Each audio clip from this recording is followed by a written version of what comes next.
Welcome once again बेटा।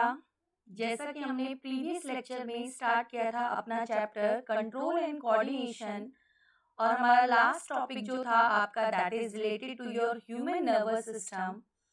आज हम स्टार्ट करने जा रहे हैं reflex section as well as structure of brain, जो मैं इस लेक्चर में कवर करूंगी। तो बिल्कुल हर एक बच्चा बिल्कुल पूरी वीडियो तक बना रहेगा, हर एक कॉन्सेप्ट को अच्छे से समझेगा।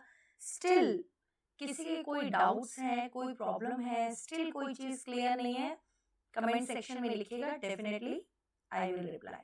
ठीक है बेटा, चलिए स्टार्ट करते हैं रिफ्लेक्स एक्शन। देखिए बेटा, रिफ्लेक्स एक्शन होता क्या है, पहले समझते हैं इसको। देखिए, any sudden action in response to change in environment is called reflex action. Sudden action, what does it mean? देखिए, कई बार ऐसा होता है किसी भी डेंजरस कंडीशन में जब हमें अपने आप को प्रोटेक्ट करना होता है, ठीक है, तो हमारी बॉडी ना उस टाइम पे एक सडन एक्शन लेती है जिसमें आपकी थिंकिंग इन्वॉल्व नहीं होती। वही सडन एक्शन को हम क्या कहते हैं? Reflex action. ठीक है, जैसे सपोज यहाँ पे आग जल रही है, ठंड का मौसम है और साइड में आग जल रही है, और बात करते करते ऐसे मेरा हाथ चला जाता है आग में, ऑब्वियसली फ्लेम में। तो मैं यही सोचूंगी कि अच्छा मेरा हाथ फ्लेम में चला गया है, तो इससे मुझे कितना पेन होगा, कितनी जलन होगी, फिर कितना ट्रीटमेंट में कॉस्ट आएगा, क्या मुझे छाला पड़ेगा या नहीं पड़ेगा, क्या मुझे हाथ हटाना चाहिए। ऑब्वियसली अगर मैं इतना सोचूंगी तो ऑब्वियसली तब तक तो मेरा हाथ जल चुका होगा। तो इमीडिएट क्या होगा, जैसे ही वो फ्लेम के कांटेक्ट में आया, तुरंत मैंने अपना हाथ क्या कर लिया? फ्लेम से हटा लिया। तो this is a sudden action, ठीक है, in response to change in environment. पहले मैं आराम से आपको पढ़ा रही हूँ, कोई फ्लेम नहीं है, जैसे ही मेरी फिंगर के एनवायरमेंट में चेंज आया, मैंने अपना हाथ रिमूव कर दिया। तो इस तरह के एक्शंस जो हमें डेंजरस कंडीशन से प्रोटेक्ट करते हैं, ऐसे एक्शंस को भी हम रिफ्लेक्स एक्शन कहते हैं। ठीक है, सडन एक्शन। इस सडन एक्शन की जब हम बात करते हैं तो आपको पता है जो हमारा सेंट्रल नर्वस सिस्टम है, उसमें एक तो आपका क्या आता है? ब्रेन, और सेकंड आता है आपकी spinal cord. These are the parts of central nervous system. तो यहाँ पे जो हम एक्शन ले रहे हैं, नॉर्मली हम कोई भी काम करते हैं सोच के करते हैं, समझ के करते हैं, लाइक मुझे चलना है, मुझे उठना है, बैठना है, मुझे वीडियो शूट करना है। इन सब में मैं किसको इन्वॉल्व कर रही हूँ? ब्रेन को इन्वॉल्व कर रही हूँ, थिंकिंग पैटर्न को इन्वॉल्व कर रही हूँ, ठीक है, आईक्यू को इन्वॉल्व कर रही हूँ। बट जब भी ऐसा कोई सडन एक्शन हम लेते हैं, रिफ्लेक्स एक्शन काइंड ऑफ, तो उसमें हमारा ब्रेन इन्वॉल्व नहीं होता, उसमें बेटा हमारा इन्वॉल्व होता है आपका spinal cord. This is very important कि अगर आप बात करते हो रिफ्लेक्स एक्शन की, तो here spinal cord is directly involve, brain is not directly involve, although बाद में इंफॉर्मेशन ब्रेन तक जाती है। जैसे आपने हाथ हटा लिया, अब आप सोचोगे हाय अगर मेरी साड़ी आ गई तो, या मैं पूरी जल जाती तो, ऐसा हो जाता, वैसा हो जाता, बाद में आप सोचते हो। तो later on this information goes to your brain, ठीक है, and it is the action that also protect us from dangerous condition. जैसा कि मैंने स्टार्टिंग में बताया, व्हाट आर द एग्जांपल्स? जैसे removal of hand from the burning flame, water in the mouth when we are hungry, है ना, जब हम भूखे होते हैं तो ऑटोमेटिकली हमारे माउथ में क्या सिक्रेट होता है? सलाइवा सिक्रेट होता है, तो that is called water in the mouth. हम कितनी कोशिश करें कि यार सलाइवा सिक्रेट ना हो, but we can't control it, ठीक है, that's also a kind of reflex action. तो any sudden action in response to change in environment is called reflex action, ठीक है। अब रिफ्लेक्स एक्शन से ही इंपॉर्टेंट पार्ट बनता है आपका रिफ्लेक्स आर्क, ठीक है। What is reflex arc? This is the pathway of reflex action is called reflex. Very simple भाई, कैसे आप रिफ्लेक्स एक्शन को प्रमोट करते हो, कैसे सडन एक्शन होता है बॉडी का, किस तरीके से इंफॉर्मेशन जाती है स्पाइनल कोड से वापस आती है, क्या एग्जैक्टली इफेक्टर ऑर्गन्स आपके काम करते हैं। So whatever the pathway is there, the pathway is called reflex arc, ठीक है। बहुत सिंपल सी डेफिनेशन मैंने दे रखी है, देखिए, this is a diagram which is also given in your NCERT बेटा। जैसे कि यहाँ पे दिखा रखा है, जस्ट लुक एट दिस, कि दिस इज, देख रहे हो आप, ये पैन गर्म हो रही है, इसमें से कुछ हीट निकल रही है, और जैसे ही इस पैन को इस पर्सन ने टच किया, किससे टच किया? स्किन से। स्किन में कौन से रिसेप्टर्स हैं आपके जो सेंस कर सकते हैं, है ना? कोल्ड को, लाइट को, थर्मो रिसेप्टर्स आते हैं। तो उन्होंने हीट को सेंस किया, हीट लगी तो ऑब्वियसली क्या हुआ, स्किन के अंदर पेन हुआ या हीट महसूस हुई। अब वो इंफॉर्मेशन किसके पास गई, सेंसरी न्यूरॉन। तो ये जो रेड कलर का आपको दिखा रखा है यहाँ पे, that is called sensory neuron. Sensory neuron के पास ये इंफॉर्मेशन गई।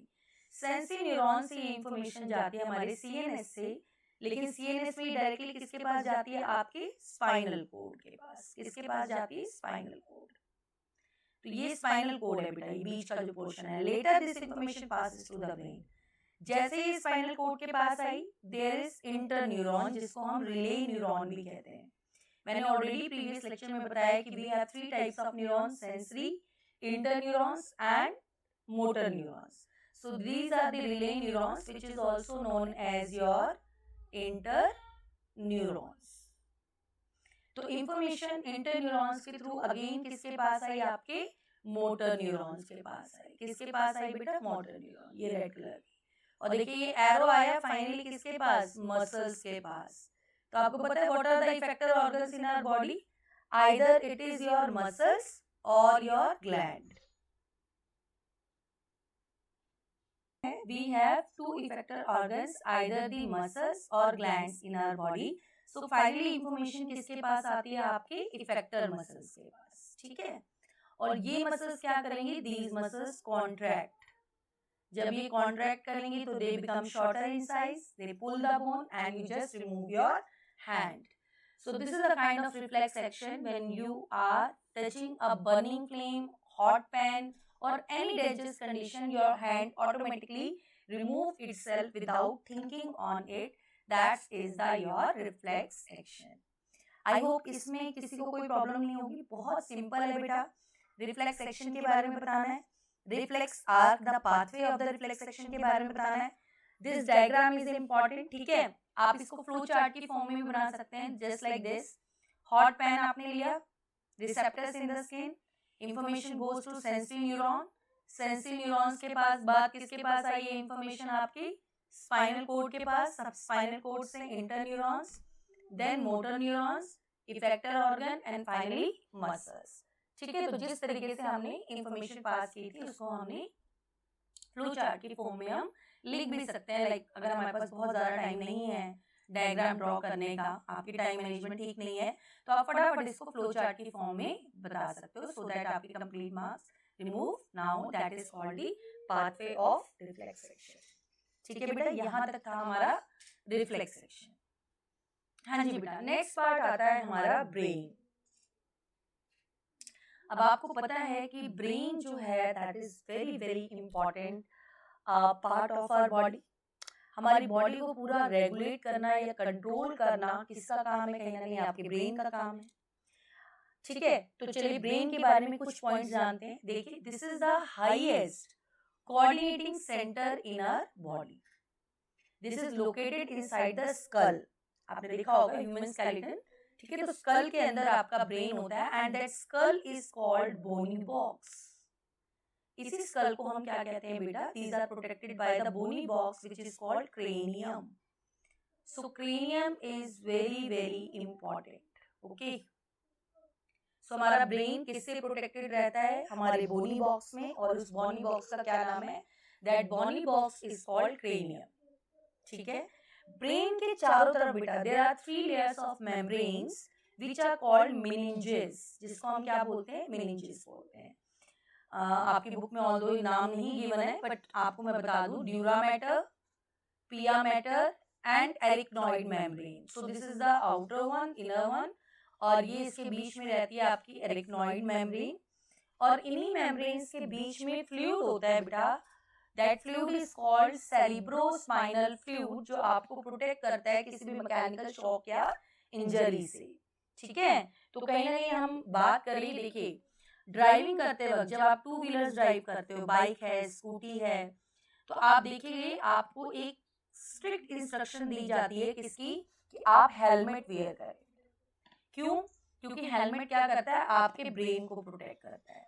ऑल्दो भगवान ने हमें एक नेचुरल हेलमेट दे रखा है, that is called cranium, bony box, ठीक है। बट अगर ये टूट गया ना तो ये रिप्लेस नहीं होगा, इसीलिए इसको प्रोटेक्ट करने के लिए बाहर से हम एक और हेलमेट पहनते हैं, क्योंकि इतना इंपॉर्टेंट पार्ट है। अगर इसमें चोट लग जाएगी तो इट्स वेरी डिफिकल्ट, आपकी पूरी लाइफ स्पॉइल हो सकती है।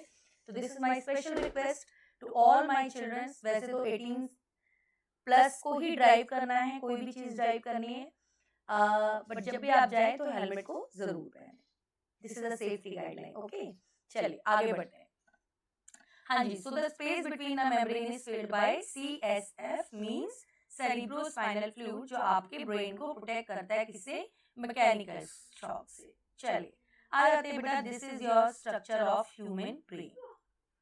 चलिए थोड़ा सा बड़ा करते हैं इसको सो दैट आपको क्लियर हो। देखिए ये देखिए स्ट्रक्चर, देखिए इसमें हमारा जो ब्रेन है बेटा, we have 3 parts in it, fore brain, mid brain and hind brain. ठीक है, देखिए ये जो आपको ब्रेन का ये जितना भी कॉइल्ड स्ट्रक्चर नजर आ रहा है, इसमें सारा न्यूरॉन्स का बना हुआ है। ये इसमें concentrated of neurons concentrated form में है।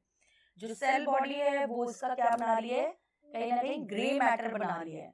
और जो उसके नीचे की एक्सोन है जिसके ऊपर माइलिन शीट प्रेजेंट होती है, वो व्हाइट मैटर बनाती फॉर्म करती है ब्रेन का। Although this is not in your syllabus, but एक जनरल मैं आपको बता रही हूँ। तो ये जो कॉन्सेंट्रेटेड पार्ट आपको दिख रहा है, ये सारा किस में आता है? आपका फोर ब्रेन में। तो fore brain major area cover करता है किसका? आपका ब्रेन का। ठीक है, और इसी फोर ब्रेन के अंदर आते हैं आपके सेरिब्रम, ये जितना भी coiled portion that is called cerebrum, और इसके अलावा thalamus as well as hypothalamus. ये पार्ट आते हैं किसके अंदर? डायंसिफ्लॉन के अंदर। तो हमारा जो आपका फोर ब्रेन है वो 2 पार्ट्स का बना हुआ है। यहाँ देख सकते हैं आप पार्ट्स ऑफ ब्रेन में, fore brain, one is your cerebrum, second is your diencephalon, और डायंसेफ्लॉन में ही आएंगे आपके थैलेमस और हाइपोथैलेमस। थोड़ा थोड़ा हम इनके फंक्शंस के बारे में भी पढ़ेंगे बेटा। ठीक है, मैंने यहाँ पे थोड़ा कंबाइन वे में लिखा है, आप जब नोट्स बनाएंगे तो हर एक चीज को क्लियर लिखेंगे। ठीक है, तो फोर ब्रेन में आपने देखा। इसके बाद ये बीच का जो पोर्शन आपको दिख रहा है पिंक से कलर का, that is your mid brain, है ना, ये लिखा भी हुआ आप देख सकते हो। This is the arrow given over here, that is called your mid brain. ये आपका मिड ब्रेन। मिड ब्रेन में वैसे टेक्निकली देखा जाए थैलेमस और हाइपोथैलेमस मिड ब्रेन के पार्ट होने चाहिए, but because it is given in your fore brain diencephalon के अंदर, मिड ब्रेन क्या करता है आप ये समझ लीजिए कि ये कनेक्ट करता है आपके फोर ब्रेन को हाइंड ब्रेन से। फिलहाल आप इतना ही याद रखेंगे। ठीक है, तो ये सेकंड पार्ट हो गया हमारा। कौन सा पार्ट हो गया ये? This one is your second part, mid brain. First part क्या था हमारा? फोर ब्रेन था। एंड लास्ट पार्ट है बेटा हमारा हाइंड ब्रेन। हाइंड ब्रेन में हमारे 3 पार्ट्स आते हैं, pons, medulla and your cerebellum. ठीक है, जो येलो कलर का फ्लावर जो भी आप समझ लीजिए, ये जो स्ट्रक्चर है दैट इज कॉल्ड सेरिबेलम। ये तीनों पार्ट्स आते हैं आपके किसमें? हिंड ब्रेन में। सो ये थर्ड आपका आता है हिंड ब्रेन, जिसमें हमारे आते हैं पोन्स, सेरिबेलम और मेडुला। ये देख सकते हैं, सेरिबेलम, पोन्स और मेडुला ऑब्लोंगेटा आता है हमारा किसके अंदर? हाइंड ब्रेन के अंदर आता है। ठीक है, आई होप इट्स क्लियर। तो इस तरीके से बेटा आपने डायग्राम बनाना है, ब्रेन का प्रैक्टिस करनी है। आपको मैं एक छोटा सा हिंट देती हूँ, जब भी आप डायग्राम बनाएं तो सबसे पहले आप बनाएंगे ये सेंटर का पार्ट, दिस वन। ठीक है, तो अगर आपने क्या किया, आपने अगर इस पार्ट को पहले बनाया, this one, so it becomes easy for you to draw all the remaining parts. तो इसकी पहले प्रैक्टिस करना, स्टार्ट करना, तो पहले यहाँ से करना, उसके बाद बाकी ड्रॉ करना। इस डायग्राम में ऑल्दो दिखा नहीं रखा, लेकिन इसी की कवरिंग क्या होती है हमारे पास? मेम्ब्रेन्स होती हैं, जिसको हम मेनिंजेस कहते हैं।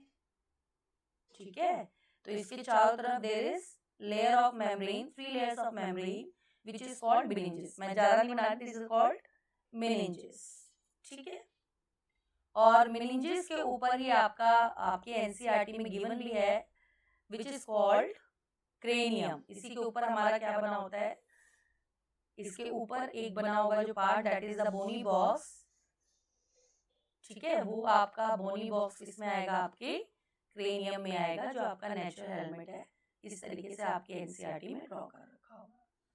ठीक है, तो आप डायग्राम्स की प्रैक्टिस करना। स्टिल डायग्राम बनाने में किसी को डिफिकल्टी होती है, definitely ask, I will make it easy and definitely आपको लर्न करा दूंगी मैं ब्रेन का diagram. It's not so tough, but practice करिएगा। हिंट वही है, बीच का पोर्शन पहले बनाइएगा, बाद का बाद में। प्रैक्टिस करिए, practice makes a man perfect. Fine, चलिए आते हैं आप कुछ थोड़ा सा इसके बारे में डिटेल पढ़ते हैं। जैसे हमने देखा बेटा पार्ट्स ऑफ ब्रेन में, 4 ब्रेन में फर्स्ट पार्ट है सेरिब्रम। तो सेरिब्रम में आपने क्या याद रखना है? आपने याद रखना है व्हाट आर इट्स फंक्शंस। ठीक है, बाकी चीजें आपने ध्यान नहीं देनी। तो यहाँ पे हम देख सकते हैं, ये मैंने लिया है एक फिगर, लुक एट दिस। यहाँ पे जो आपने ध्यान रखना है वो किसका ध्यान रखना है? फंक्शंस का ध्यान रखना है। देखिए, it performs higher functions of the brain like interpreting touch, vision and hearing, speech, reasoning. What does it mean? It means sensory और motor neurons के जो भी functions हैं, like information को receive करना, उसके according response करना, ये भी आपका किस में आता है? आपका 4 ब्रेन के सेरिब्रम पार्ट में आता है। ठीक है, उसमें बहुत सारे पैराइटल लोब, ऑप्थैल्मिक लोब, इस तरीके से लॉब्स होते हैं। बहुत ज्यादा मैंने कॉम्प्लिकेटेड नहीं किया है। ठीक है, तो आप इसको simple as that short notes की फॉर्म में पढ़ेंगे, ज्यादा से ज्यादा पढ़ेंगे, ज्यादा से ज्यादा वीडियोस को देखेंगे और समझेंगे और नोट्स बनाएंगे। ठीक है, तो डेफिनेटली आपको लर्न हो जाएगा। नेक्स्ट क्या कह रहा है? इमोशंस। तो इमोशनल आईक्यू जो है आपका, आईक्यू इंटेलिजेंस आईक्यू और ईक्यू इमोशनल क्वेश्चन जो है वो किसमें आता है? आपका सेरिब्रम में आता है। लर्निंग, ठीक है, fine control of movements. Fine control मतलब लाइक मेरे को हैंड्स को किस तरीके से मूव करना है, कैसे रखना है, व्हाटएवर द मूवमेंट्स, जो भी मैं फाइन कंट्रोल मूवमेंट्स कर रही हूँ, वॉलेंटरी मूवमेंट्स कर रही हूँ, that all considered in your cerebrum. ठीक है, तो इतना कम से कम आपने याद रखना है सेरिब्रम का फंक्शन।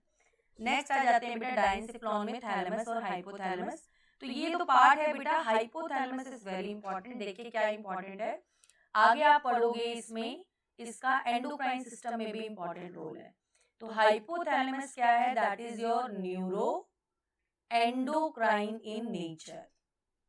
तो ये नर्वस सिस्टम का भी पार्ट है आपका। किसका पार्ट है? एंडोक्राइन सिस्टम का भी पार्ट है।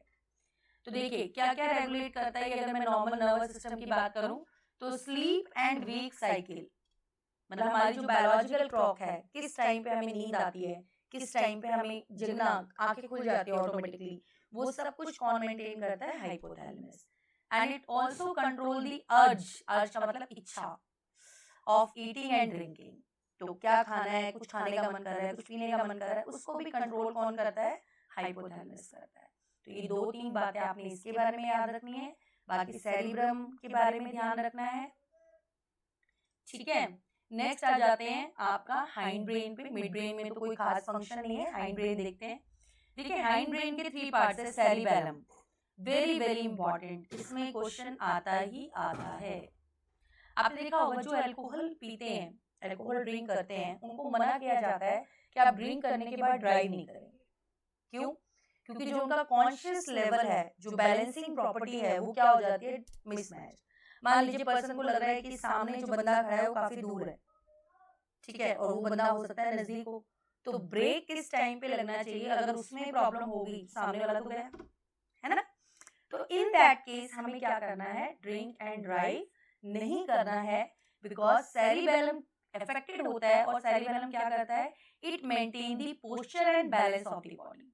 तो ये जो आप येलो कलर का पोर्शन देख रहे हो, ये हमारी बॉडी का पोस्चर, जैसे walk on a straight line, किसकी वजह से? सेरिबेलम की वजह से। बाइसाइकिल राइड कर रहे हैं, किसकी वजह से? सेरिबेलम की वजह से। तो जो भी हमारी मोटर स्किल्स हैं, that is because of cerebellum. और ड्रिंकिंग के बाद ये अफेक्टेड होता है, दैट्स व्हाई मना किया जाता है। तो कंट्रोल इनवॉलेंटरी एक्शंस आल्सो। ठीक है, तो सेरिबेलम आपका हो गया maintain posture and balance, done. Then आते हैं पोन्स। ये देखिए, ये आपको दिख रही है स्वेलिंग सा पार्ट, ये वाला, this one, these are called pons. Pons का क्या काम होता है? कोई खास काम नहीं, बट इट रेगुलेट्स रेस्पिरेशन। तो ये रेस्पिरेशन एक्टिविटी को, हार्ट ब्रीदिंग रेट को स्लो करना है, फास्ट करना है, ये सब कौन करता है? पोन्स करता है। बस इतना ध्यान रखना है आपने। नेक्स्ट आता है मेडुला ऑब्लोंगेटा। मेडुला ऑब्लिंगेटा क्या करता है, इनवॉलेंटरी एक्शंस को रेगुलेट करता है, जैसे hearing, heart beating, heart rate को, सलाइवेशन, मुंह में जो सलाइवा सिक्रेट हो रहा है, वॉमिट आना, ठीक है, ये सारा काम किसका होता है, मेडुला ऑब्लिंगेटा का। प्लस ये क्या फॉर्म करता है, ब्रेन स्टेम। देखिए ये ब्रेन का स्ट्रक्चर आपको दिख रहा है, तो नीचे की तरफ जो ये स्टेम लाइक पोर्शन जा रहा है that is called brain stem. तो ब्रेन स्टेम कौन बनाता है, आपका मेडुला ऑब्लिंगेटा बनाता है। तो दिस इज ऑल अबाउट बेटा आर हाँ जी बेटा, तो आज के लेक्चर में इतना ही, structure as well as function of brain. Thank you, bye bye, have a nice day.